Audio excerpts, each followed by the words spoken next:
I want to thank you for everything you do. United Way is such a fantastic organization, and the innovations that Jennifer has made since she's been here and the leadership at United Way, the innovations, the continuous improvement has filtered down to the service provider. So thank you. We're a better organization today as a result of the investment that United Way has made in Lyft and other service providers. So the work you do is important work. We're so grateful to you, and thank you for being here this morning to hear about Lyft, Literacy Instruction for Texas. I want to introduce my colleague, Lauren McCarthy, who is our Vice President of Marketing and Development, and also our superstar former student, Dadrian Pearson, and his fiancee, Jessica. You'll hear from Dadrian in a few minutes. So I have a question.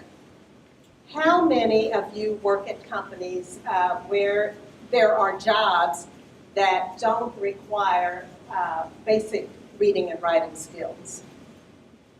Are there any jobs at your company that a person can perform and not be literate? Okay, so what that says to me is that you realize and your company realizes that literacy is a basic job skill.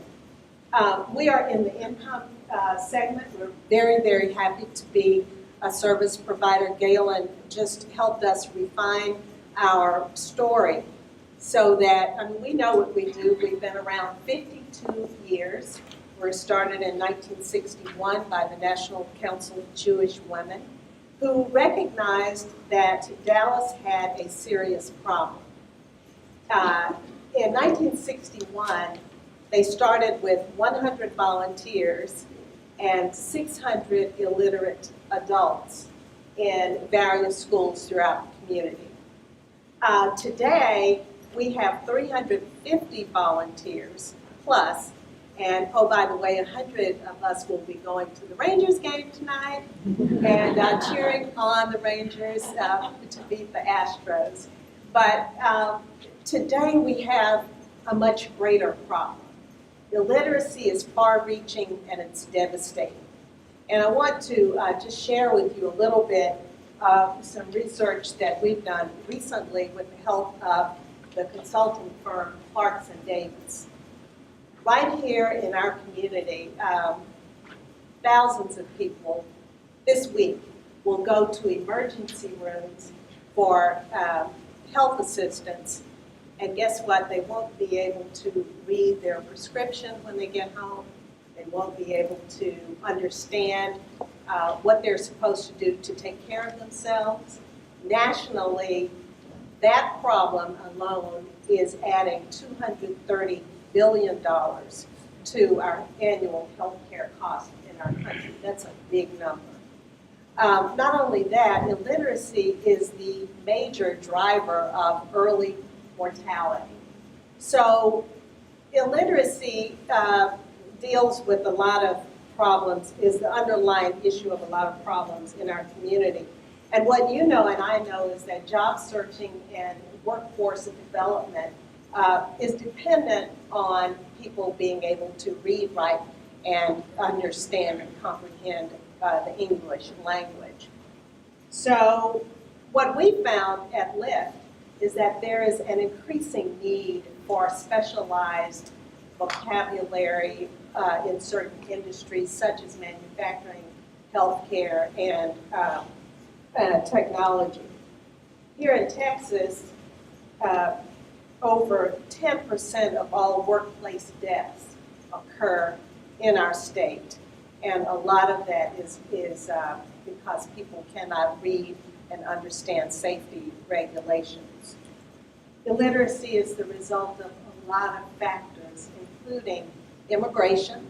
That's the #1 driver of illiteracy in the Dallas-Fort Worth community. A lot of people are coming here who, for a better life for their families, but unfortunately, they're not able to communicate in our language. So we have a huge ESL presence We collaborate with many of the income service providers that you mentioned, Galen, including City Square, including Catholic Charities. We also work with the Urban League and the Salvation Army. We will be deploying some of our ESL programs through 3 Salvation Army locations, the Boys and Girls Clubs, and many others. Intelligence is not one of the reasons that people can't read. In fact, what we found that many people who are illiterate, who are native English speakers, have learning differences such as dyslexia, dysgraphia, ADHD. So a few years ago, Lyft invested in the Shelton School of Texas curriculum that was developed especially for native English speakers who have learning differences and who are low income, low literate, and are adults. Poverty is a reason that many people can't read. The parents, the level of the parental education is another one. And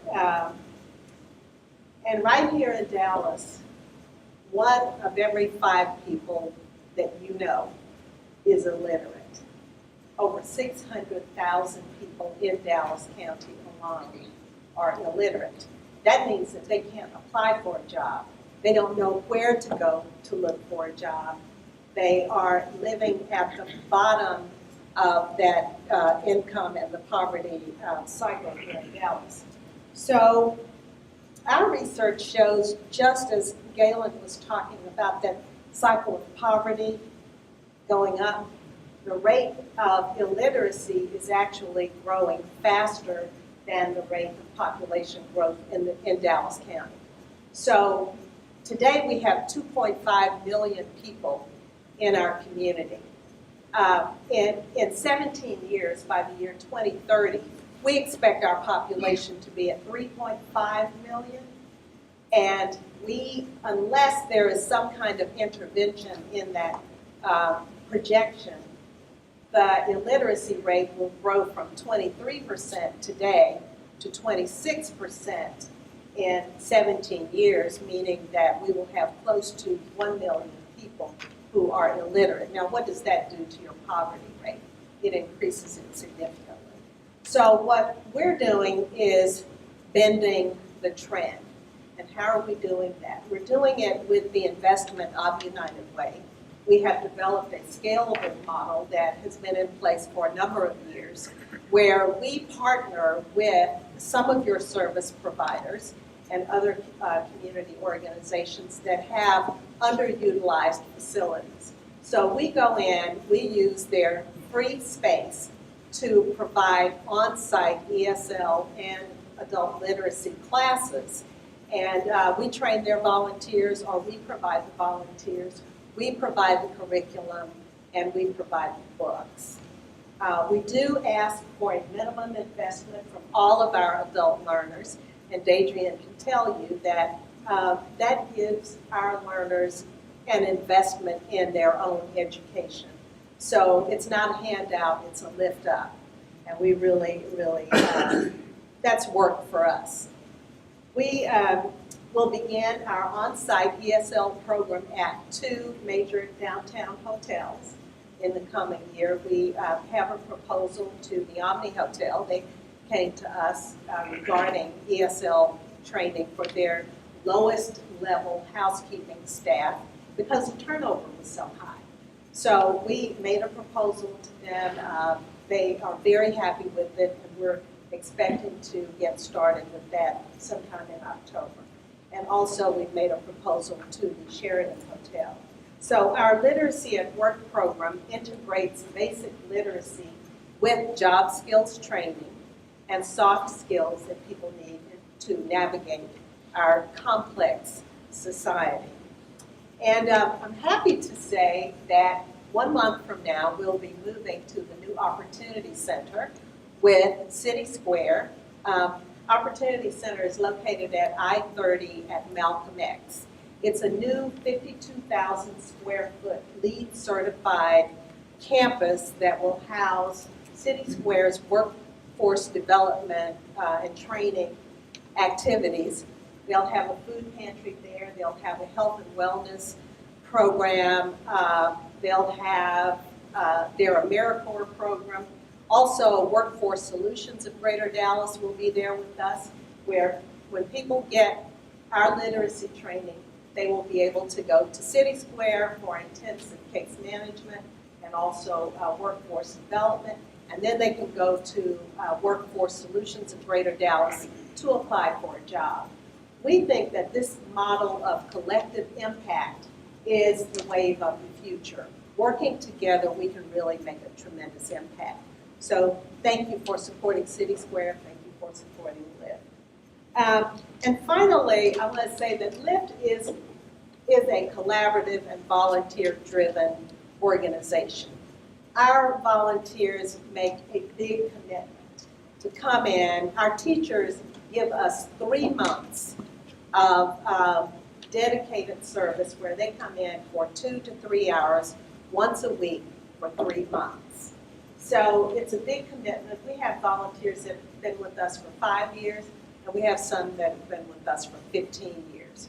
Dadrian's teacher, Gabe Arna, came to us. He's a retired engineer from TI and has had tremendous success getting his folks through the GED program. So what's the takeaway? Well, the takeaway is that working together, we can do this. We can make Dallas a more literate society. We can reduce poverty. We can make this a healthier community, and we can get people reading. So it's now my pleasure to introduce our superstar student. His name is Dadrian Pearson, and he has a personal story that if you don't get the whole story today, we invite you to go to our website, click on the YouTube channel, and you can see Dadrian's full story. So come on down. Thank you.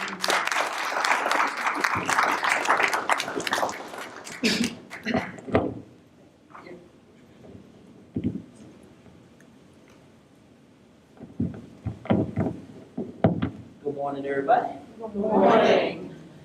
Hey, first of all, I would like to thank all the investors because I'm living proof that what you're doing is benefiting.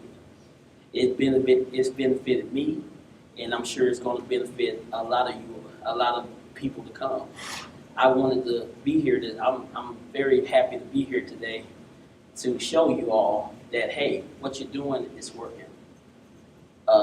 I put my pride to the side. I mean, I grew up in rough beginnings. I grew up in a drug-infested neighborhood. I grew up with people telling me that I wasn't going to be anything. I wasn't going to graduate high school. I wasn't going to be nowhere but you know, where I'm at. But you know, I tricked myself into thinking that I could just work. I could just work. I didn't need to get my diploma. I didn't need to do anything to better myself. But then reality hit me. Reality hit me back in February of 2009. I was working for Staples for almost 10 years. I was a delivery driver for them. One day, I got let go. And so something kept telling me in my mind that, hey, this is a chance to better your education. This is the chance to make a change, to make yourself a better person. So I got to thinking, like, okay, well, I talked to a couple friends of mine, and a lot of them, including my family members, were actually telling me that, hey, you're too old to go get your diploma. It's too late. It's too late to better yourself. You may as well just get a job and just keep going. But, you know, I prayed about it, kept asking God, what should I do? How can I overcome this? The main thing I did was give it to him, and I had to say, hey, now it's time to do something for me. Because people got it bad putting the time on everything. Putting the time on, I got to be married at a certain age, or I got to have this house at a certain time, or I got to be educated by a certain time. And that's what drives society to thinking that, hey, I might as well just stay where I'm at because it's too late for me. But I had to break that mold. I had to set that to the side and realize that, hey, it's time for me to better myself now. It's got to be done right now, and I got to make a stand and do it. So I went to looking, and luckily I bumped into Melissa, which works for Lyft, and she gave me a chance to come in there and talk with her. Gave me an interview, and I remember the first word she taught me. She asked me what this word benign means. And I could pronounce the word, luckily, but I didn't know what it meant. I didn't know what it meant. I was like, okay, what does this word mean? She was laughing, and she was telling me that, hey, this is one of the many things that you can do by joining this program and by bettering yourself. And she actually thanked me for making the time to better myself.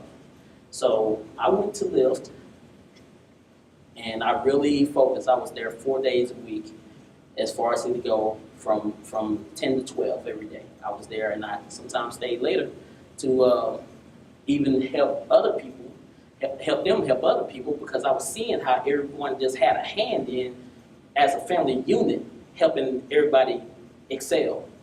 And so October came, and I was on top of my class, did essays and everything perfectly and everything, and so it's time to take my GED test. And so I go to this place in Garland, this high school in Garland High School, and the worst thing happened that could have ever happened. It wasn't that I failed my test or anything, but I had an incident where I had a broken cell phone. And the cell phone, I remember when I was married back then, we went to the cars and talked on the cell phone for a couple minutes or whatever, because we had a little recess. And I accidentally brought my phone back along with over 10 other people.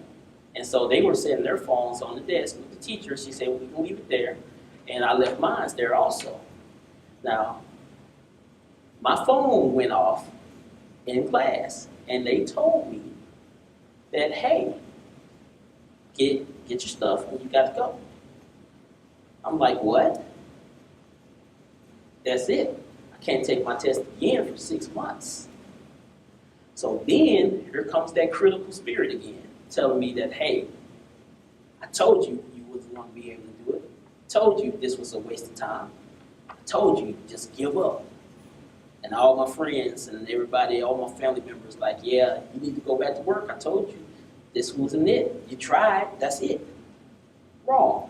I've made it too far to give up on this. I don't care if it takes 6 months or 6 years, I'm getting this GED. And that's what it was. So I waited the 6 months, and I took the test. And with Mr. Barnum, along with the other teachers, over teaching me. And I love the fact that he gave me more information. Even with me waiting that long, with all that space in between, I still got my diploma with above average grades. And I couldn't have done that without joining Lyft. I couldn't have done that without staying focused and staying prayed up and letting some people go that I needed to let go in order to excel to the other level. So I wanted to say thank you all. And what you're doing is wonderful. And I definitely wouldn't have been able to have this chance if it wasn't for Lyft being the program that I've joined and to get me to that other level. Now, I'm an employee at DART. Never thought that I would be here in front of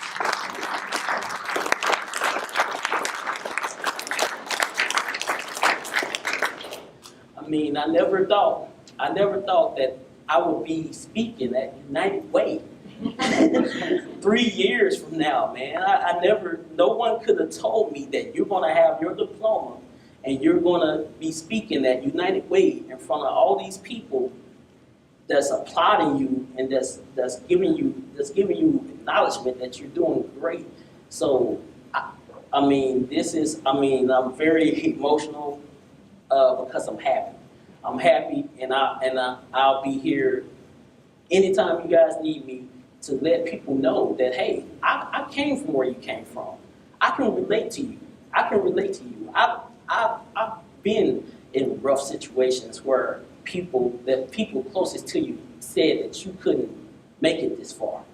So for me to make it this far, this is just the beginning. I mean, I'm in a position now where I can take my education further.